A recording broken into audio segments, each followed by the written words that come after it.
It's a cold morning. I got out here as the sun was rising, and weather conditions. This side over here looks like it's going to rain. This side over here got bits of blue sky, and over here, somewhere out there, is the sun that's behind these clouds. No wind, which is a good thing, because now I can hear whatever the hell's going on around me. But I should get busy on the reason why I even came out here to begin with. I didn't intend for this video to be a two-parter. I like my videos to be 10 minutes long, no longer than that. Unfortunately, I ran across that big broken branch and some unknown footprints. In past videos, I've explained how when I come out to areas, I don't show everything I do, I don't show everything that I have or even created, but I'm making an exception for this video. I realized that people think that the tent that I was using that got collapsed was a normal sized tent, and I don't use normal sized tents, and that's why I'm out here.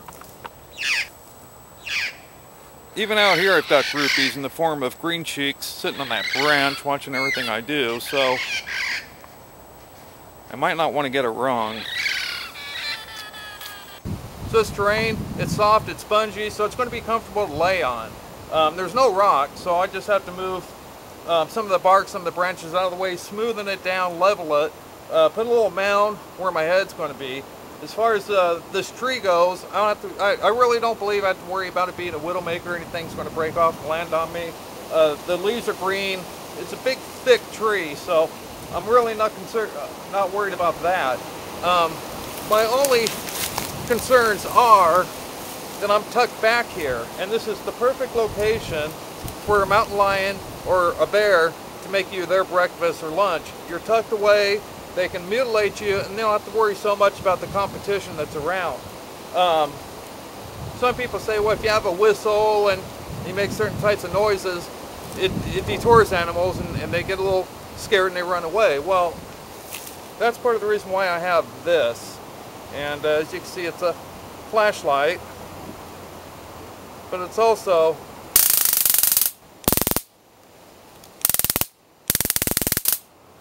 $750,000 volts, and just the noise itself, generally, every time I've used it, animals don't run off. Wherever I decide to set up camp, it's just not random. There's a process, there's a reason, and there's a consideration of why I'm choosing that area. If you're going to be building shelters and you're in a snowy area, stay away from avalanches. Areas like this, you want to watch out for mudslides and rock slides. If you're close to streams, you want to take a look where the water line's at so you don't get hammered by a flash flood. If you're going to be under trees like this, you want to make sure it's a young tree, healthy tree, something that's got a lot of vegetation over the canopy, so you don't have to worry about a branch falling down, hitting you on your head. It's a widowmaker. During the winter time, like right now, I'll choose to camp to where when the sun comes up, it's hitting me as soon as possible. During the summertime, I would be on the other side of this tree because I want the sun to hit me as late as possible. I always lay with my head facing north, and I got my spray here. You see it's got a compass on it. So all I have to do is pull this forward, look, I know where north is. It's in this direction. So my tent is going to be laying north. When I come out to areas like this, I come out during full moon, so I can see even when it gets dark. During a full moon, if you're laying with your head north, it's easy to tell what time it is just by watching the moon. The moon's going to come up the horizon at 6 p.m. 3 hours later, it's 9 p.m. 3 hours later, it's 12 a.m. 3 hours later, it's 3 a.m. 3 hours later, it's 6 a.m. So I can be in my tent, I can be in my hammock, and every time I wake up, I can look at the moon and have a basic knowledge of what time it is. So this is what I prefer to do when I'm setting up my tent and I'm going to relax for the night. I'll put my gear up in trees like this and secure it. My provisions, the same thing, except I'll put my food and everything else a little higher up. In this pouch is all my 550 cord, and I've got some nylon straps right here. So I'm going to use this cord to put up my tent. I don't like cutting cord, any type of line. Basically I use slip knots when I'm going to anchor to areas, and when I'm done I just pull the ends, it comes off, and I'm good to go. And in fact, the way that I wrap my paracord is through a slip knot, and I just kind of lace it through my fingers. So all I have to do is just drop it, and it won't tangle up on me.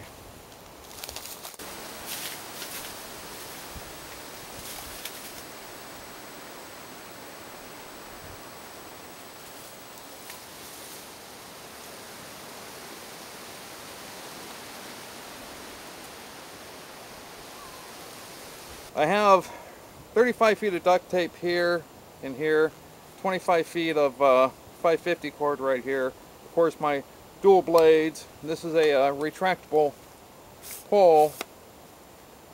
One end I have rare earth magnets, and I did a video with those. That's a different show altogether. And of course, the strap that I can use to hold onto my walking spear. I brought this with me so I don't have to use any of the material off my walking spear to build my tent.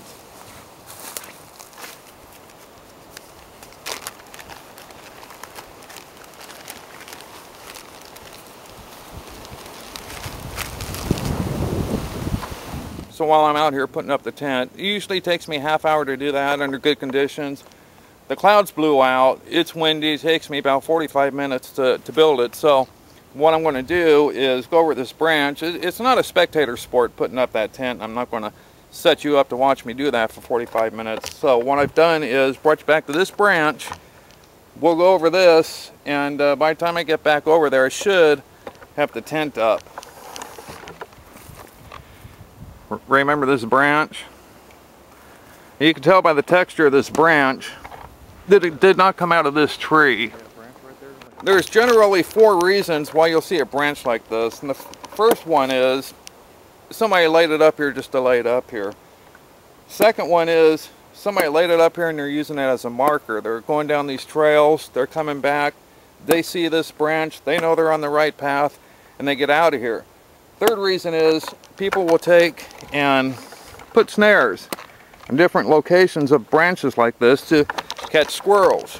Squirrels, just like any other animal, they'll find the quickest and easiest way home, and so this is very effective to be able to catch squirrels. I've looked on the branch for any type of marks from cable or twine, rope, and I haven't found any. And I looked on the ground and I haven't found any, so this might not have been used to catch squirrels. The fourth possibility of this being here is an unknown primate put it up. From what I read and from what I've seen, all speculation of course, unknown primates, Bigfoots, will lay branches against trees to mark their territory. This is a very, very light branch. From what I've seen, unknown primates, they use really long branches. Something has weight behind it to represent their strength. This is pretty big, it's pretty deep. And well, there's my foot next to that impression. And there's the tree right there. So coincidence? I don't know.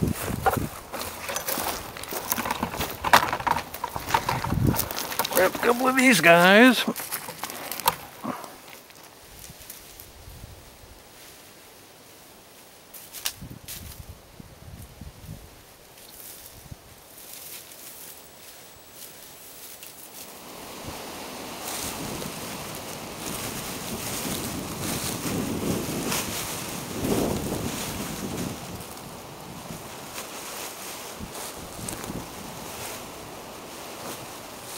And that's the finished product. It's my trash bag tent. Now I can add more rocks to the ground to keep it wider, but once you're inside of there and you have everything all tied up right, you have plenty of room.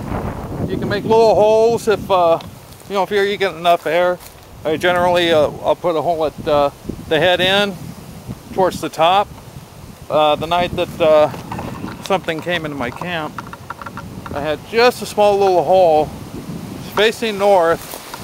The shadow came this way. Again, as I was saying earlier, it was probably around 10, 11 o'clock. That based upon the angle of the moon and when the shadow walked by my tent. But so that's basically it.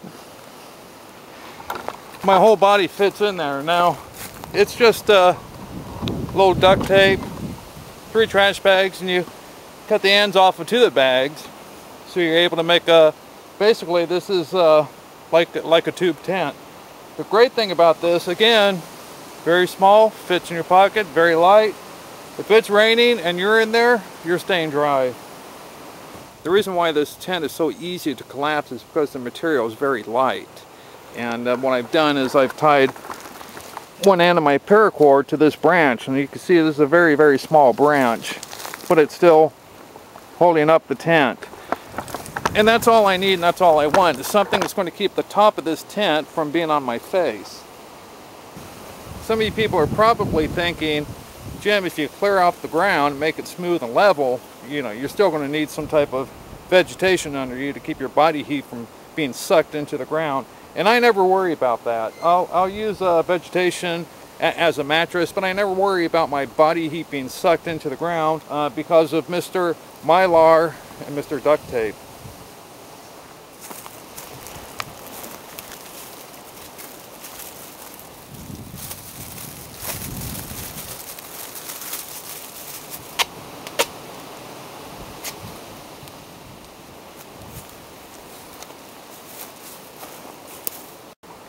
So what I've done is I've taken that Mylar and run it through the bottom completely on the other half. Now I can make it longer if I wanted to, but I don't want to. In the past videos when I talked about something coming by and collapsing my tent, I explained that my tent makes an awful lot of noise if I'm in there and I'm moving around. This tent makes a hell of a lot of noise when you're in there and you're moving around, and that's part of the reason why I didn't move, I didn't do anything. I figured that if my stomach, my chest, my face, my neck, anywhere above my hips were to be molested, then it was time to open fire. Another great thing about this tent is it's very easy to get out of this thing. You don't have to crawl back out like you would a thick tube tent with thick plastic. This is very easy. You can just reach up there, rip it, and you're out. I don't like being in confined areas when I'm out in an environment like this. I don't like being in caves or in trunks of trees or what have you. There's huge disadvantage to be contained where you only have one way in, one way out. This, you can just get out at any time.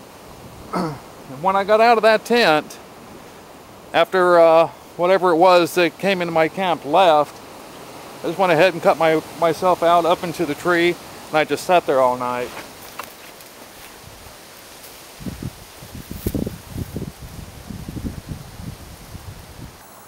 So what you see behind me is a full moon. It's obstructed by light cloud cover.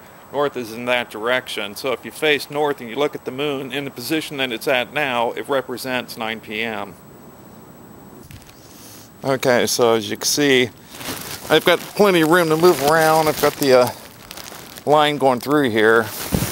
And this is a very sufficient shelter. You can put little holes in it wherever you want. But this is great for a last-minute shelter.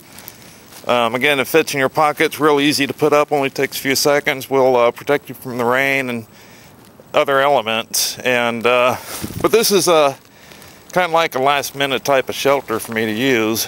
And I got a full moon, so I'll give you an example of what I seen that night.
after it got silent, I got the hell out of my tent and up into a tree and stayed up there all night. And next morning I found some things missing and I got the hell out of there.